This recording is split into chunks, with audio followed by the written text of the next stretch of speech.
দিনের দ্বীপ্রহরে মৎস্যের অভিলাষে আদার সমেত বড়শি করাতে নদীর সৈকতে বসে আছি আপন মনে।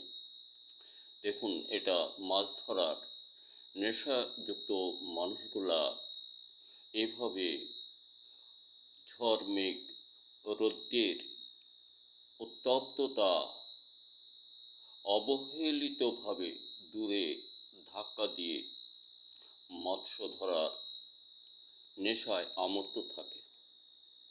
হয়তো বা বোধ করি আমি আপনি সে সকলেই একদিন ছিলাম, বর্তমানেও অনেকেই থাকেন। বন্ধুরা আমার, আমরা যারা মৎস্য চাষি আছি, আমাদের লেক, ঘের, খাল বিভিন্ন জায়গায় মাছ ছেড়ে চাষাবাদ করি। এই চাষাবাদের মাছ দিয়ে মাছের প্রথম রোগ ও শেষ রোগ, গায়ে চাকা চাকা ঘা হয়ে বিবর্ণ, কদিনের মধ্যেই মরা শুরু করে আর মরা ধরে না। সার্বক্ষণিক মরণের বুকে সকল মাছ ঢুলিয়া পড়ে। বন্ধুরা আমার, আমরা চেষ্টা পাব বিভিন্ন রকম মাছকে বাঁচাবার জন্য, মহা তাগিদেও ব্যর্থ হয়ে যায়। আমি বলবো, আমার তৈরি আছে মৎস্যমাতৃক ও জলমিত্র, এই দুইটি পণ্য, মৎস্যমাতৃক ও জলমিত্র, এই দুইটি পণ্য একত্রিত মিলিয়ে আপনার ওইখানকার মাছ, পানি, এরিয়া আনুপাতিক হারে একটা মিল করে শুধু একবার ছিটিয়ে দিতে হবে। তাহলে 24 ঘন্টার মধ্যে মরা বন্ধ হয়ে যায়। আর আমি বলি 72 ঘন্টা পরে গিয়ে যদি নতুন করে একটি মাছও ওই রোগে মরে, তাহলে আপনি ওই দিনের বাজার দর ওই মাছটি ওজন করে আমার কাছে নগদ টাকায় বিক্রি করবেন।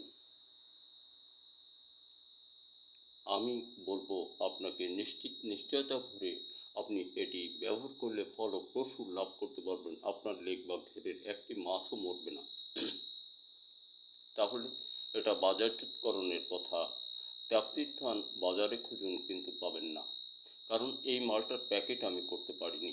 এটা শুধুমাত্র আমার কাছে আমার আঞ্চলিক কৃষকরা যার যতটা প্রয়োজন অর্ডার করে আমার থেকে নিয়ে থাকেন, আমি দিয়ে থাকি। আর বিশেষ বিষয়, মাছ মোটাকরণ বা বলিষ্ঠ, সবল, সুস্থ সুরক্ষার জন্য সুন্দর খাবার আছে অতি অল্প দামে। আপনি খাবারগুলো আমার থেকে নিতে পারেন। প্রাপ্তিস্থান মনে রাখুন, আপনার বাজার খুঁজুন, তারপর মাগুরা জেলা আলুকদিয়া বাজার, মাগুরা জেলা আলুকদিয়া বাজার, আপনার বাস স্ট্যান্ড বাজার, চারতলা ভবনের নিচ দিয়ে এবং বাজারের মধ্যে আমি বিকালবেলাটা ঘোরাফেরা করি, দিনের বেলায় বিভিন্ন ফসল পরিদর্শন করি, কৃষক বন্ধুকে সদা জাগ্রত সুন্দর পরামর্শ, সুপরামর্শ দান করি। এটা আমার কর্ম। এমন 18টি পণ্য, মাটি ও ফসল বিষয়, মাছের জন্য 8টি, মশলা জাতীয় বিভিন্ন পণ্য আছে। বন্ধুরা আমার, আমার মুখ্য উদ্দেশ্য আরেকটি কথা, ফেসবুকে দেখলাম যে বিষয়গুলো দেখলে আসলে সকলেই বোধ করি কেমন মনে হয়। এই বিশ্বে যতগুলা দেশ আছে, প্রতি দেশে একজন সরকার আছে। এই সরকার, এই মানুষগুলা আমাদের সকলের থেকে শ্রদ্ধেয়, সম্মানীয়, সুন্দরে ভরা বোধ করি। আমি আমার এই ধারণাগুলো প্রকাশ করি। তাহলে একজন সরকারের চোখেও আরেকজন সরকার সুন্দর হতে হবে, ভালো হতে হবে, শ্রদ্ধাশীল হতে হবে। তাহলে ওই সরকার শ্রদ্ধাশীল হবে সাধারণ জনগণের কাছে। কিন্তু আজকে নরেন্দ্র মোদী যে কাজগুলো করছেন, বাংলাদেশ নয় শুধুমাত্র, ইনি বিশ্বের একজন মানুষ।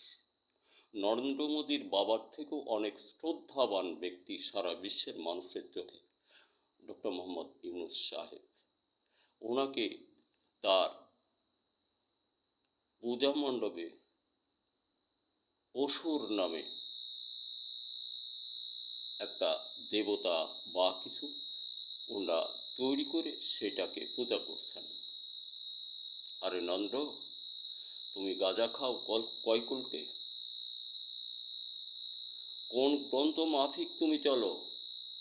কোন গ্রন্থ তোমাকে সাহায্য করে গু, গোবর, গরু সকলটা খাওয়াতে? কোন গ্রন্থের অনুসারী তুমি বলতে পারো? আমি বোধ করি তোমার ব্যবহার বিধি অনুসারে তোমার কোনো গ্রন্থ নেই। তুমি কোনো গ্রন্থের মানুষ নয়। তুমি হত্যা করো মুসলিমদেরকে, তুমি ধর্ষণ করো মুসলিম মহিলাদেরকে, হত্যা করো বিভিন্ন সংখ্যালঘুদেরকে, ধর্ষণ করো সংখ্যালঘুদের স্ত্রী কন্যাকে। তুমি কি বলো মানুষ? তোমাকে জানোয়ার বললেও ফুরায় না মনের ব্যথা। কি করবে তুমি? আমিও তোমার মতো একজন মানুষ। তুমিও মরবে, আমিও মরব। কি করবে? তুমি যেটা করছো সমস্তটা পুরোপুরি বদমাইশি। এটা কোনো মানুষ করে না। তোমার বাবার থেকেও অনেক অনেক শ্রদ্ধাবান। তোমার বাবা কিসের শ্রদ্ধাবান ছিল? তুমি বলতে পারো কত নম্বর অমানুষ তুমি? তুমি ডোনাল্ড ট্রাম্প সাহেবেরও ছবি করেছে ওখানে। অসুর অসুর নামকরণ করে তাকেও পূজা পার্বণের মধ্যে ঢুকিয়ে নিয়েছো। তুমি এই বাংলাদেশটাকে অতীত এই 53-54 বছর তোমার মতো আর এক ষড়যন্ত্রকারী বৃহৎ ক্ষমতাধরকে দ্বিখণ্ডিত করে ভোগ করেছিলে। আবার এখন সেই দেশটাকে, ঠিক সেই বাংলাদেশটাকে, ঠিক সেই পাকিস্তানের হাতে তুলে দিচ্ছ। এরপরে তুমি হুঁশিয়ার।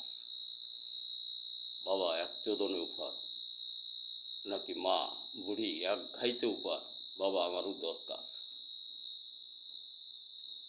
শয়তানির সীমা আছে। বাংলাদেশে চট্টগ্রামটা, পাহাড়ি অঞ্চলটা স্থিতিশীলতা অস্থিতিশীলতা আনয়ন করে, তাও তুমি চুপ থাকোনি, খেল দেখছো। এই খেলা সম্পূর্ণ তোমার স্কন্ধে, তোমার ঘরে ঢুকে যাচ্ছে। ধন্যবাদ মৎস্য চাষী বন্ধুরা।